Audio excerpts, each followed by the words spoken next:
These are some of the best ergonomic chairs in the business, but they also come with big price tags. But there are a couple ways where you can get big discounts on a good ergonomic chair. Now, to be super clear, this isn't a magic secret coupon code that you can plug in to get 50% off.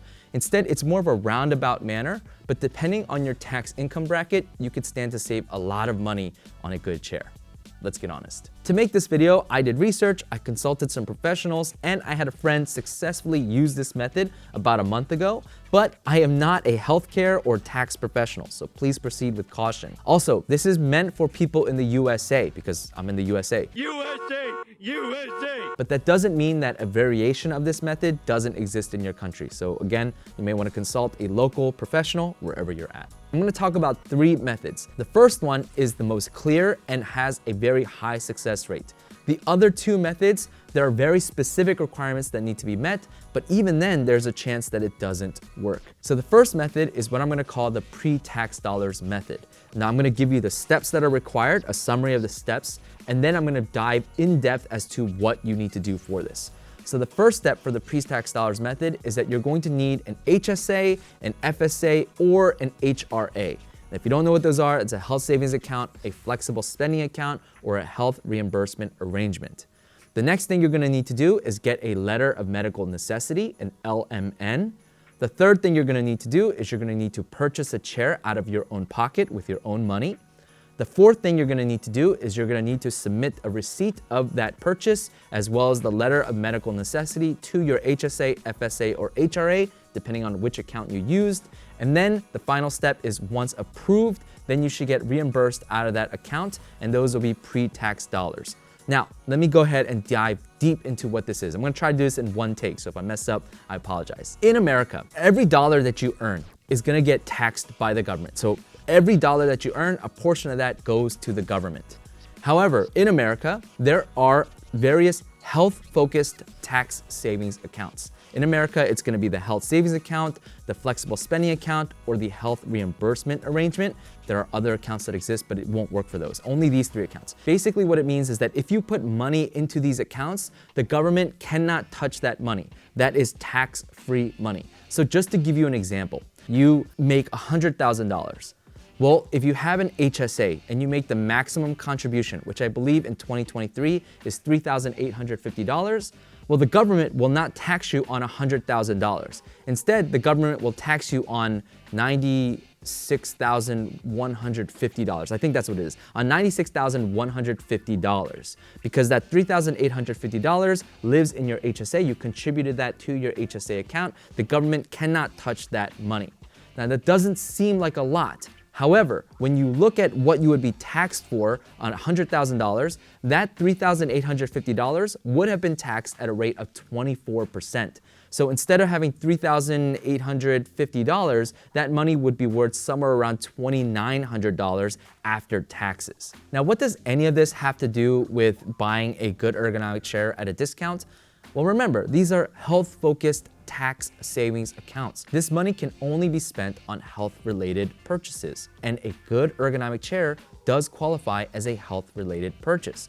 Granted, you need to do this second part. The second thing you're going to need is an LMN, or a letter of medical necessity. Now, a letter of medical necessity is something that can be provided by your doctor or your chiropractor.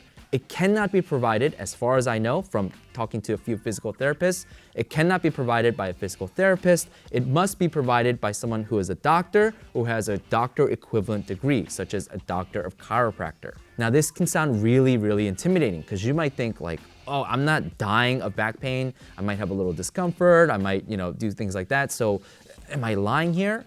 Well, I consulted a couple of professionals, healthcare professionals, a couple doctors on this, and they all told me the same thing. They told me, look, we're not gonna straight up lie, but hold on. So for example, they said, if somebody came into my office and they're walking just fine, and then they said, hey, can you sign me a letter of medical necessity stating that I need a motorized wheelchair? The doctors all said, no, we would not sign off on that because you can walk just fine. However, and this is the part, they said, look, if you're sitting for long periods, for work, for whatever, all day, yeah, you're gonna experience back pain. Why not get a chair that's better for your back, healthier for your back? No doctor said they would refuse that request. So I know it sounds intimidating, but this is kind of the feedback I got from talking to a few doctors. After you get your letter of medical necessity, you can go ahead and purchase your chair, and I suggest you do it out of your own pocket as opposed to using your HSA, FSA, or HRA account, just in case. So you purchase it out of your own pocket, and then you go ahead and submit your letter of medical necessity as well as the receipt purchase for that chair to your HSA, FSA, or HRA, depending on which account you're going to use. Once they approve your purchase, they should reimburse that money back into your account. Before you go off and try this, all the doctors I talked to said that ergonomic chairs are kind of like the wild, wild west because there isn't some kind of standardized certification that stamps that, hey, this chair is ergonomic.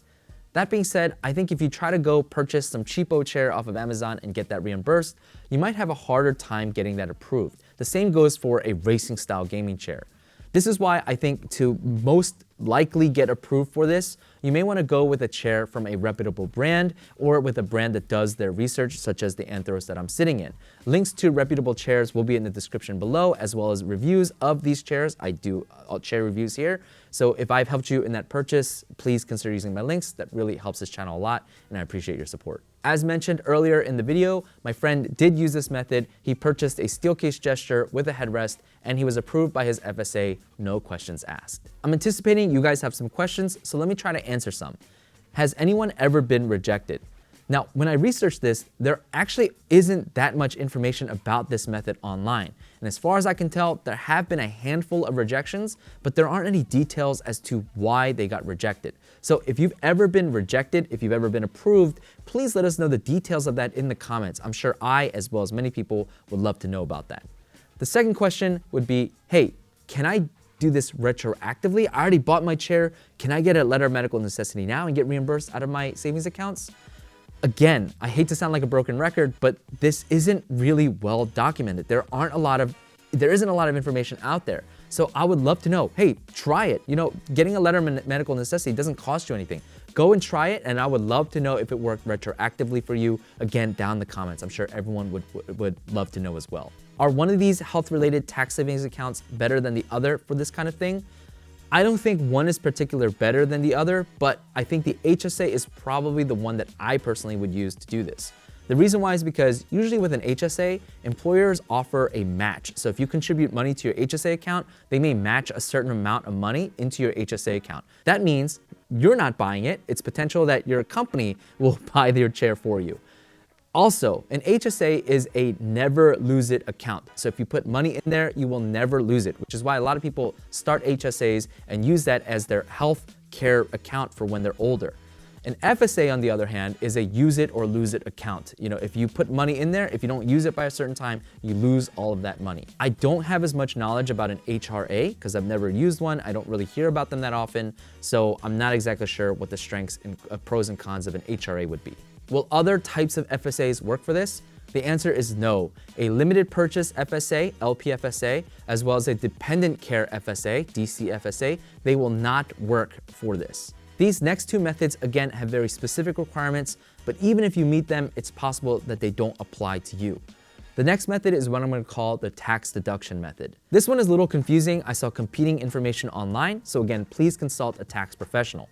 The gist of this is that if you're self-employed, such as you're a contractor, you own your own business, or you have a side hustle, and you have a dedicated space where you do that work. It could be outside your house, or it could be a dedicated space even inside your house. Well, purchases made for that space can be deducted, including your chair.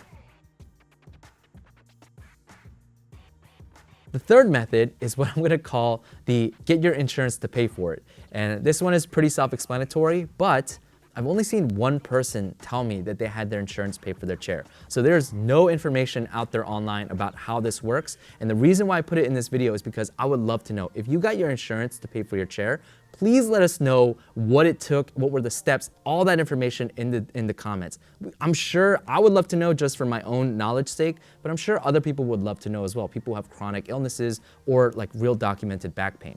My assumption is that at the bare minimum, you're gonna need a letter of medical necessity from a doctor, and you're probably going to need a history of documentation of your, whatever issue you have going on, as well as perhaps listed documentation of you trying various solutions and it not working, as well as proving that whatever chair you plan to purchase is able to address that specific issue that you have. I imagine that that's the bare minimum that you need, but again, I have no experience. There's almost no documentation, nothing out there online about how this works. So again, please let us know in the comments if you've had this work for you. Links to chair reviews and reputable chair companies will be in the description below. Like, subscribe, comment if you like this kind of content. Until next time, stay safe, and as always, stay honest.